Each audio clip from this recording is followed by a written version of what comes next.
bolts in this exhaust bracket. And I've removed the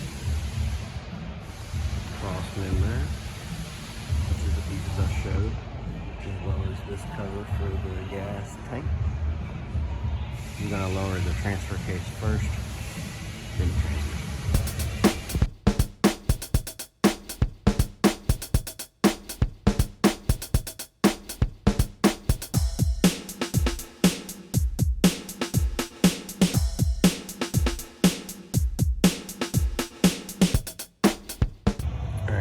Touch on this a little.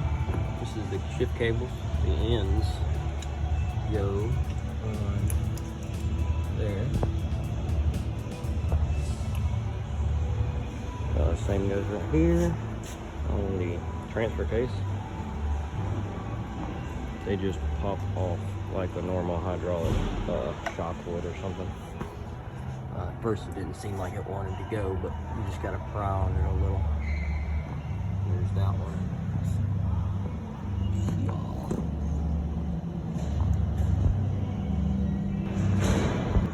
Alright, this is on top. The nut that was on there is a different size than the other one. So I was struggling with it quite a bit. It ended up being a 16 millimeter, but the actual transmission bolt, so behind that to get that bolt off, is a 15. Doesn't make any sense at all. That's why I was struggling with it. The other ones are 13s that hold a couple of other things on. So just keep that in mind. This is 16 millimeter nut on the outside of that, not a 15. Okay. Alright, so I did verify that.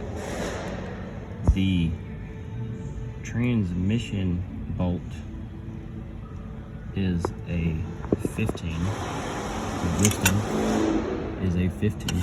But the nut that was on the outside of it was a 16. Don't forget, I'm actually got quite the room up here. I just lowered the trans and engine down some. Gives you a lot more room to work.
Appreciate you watching.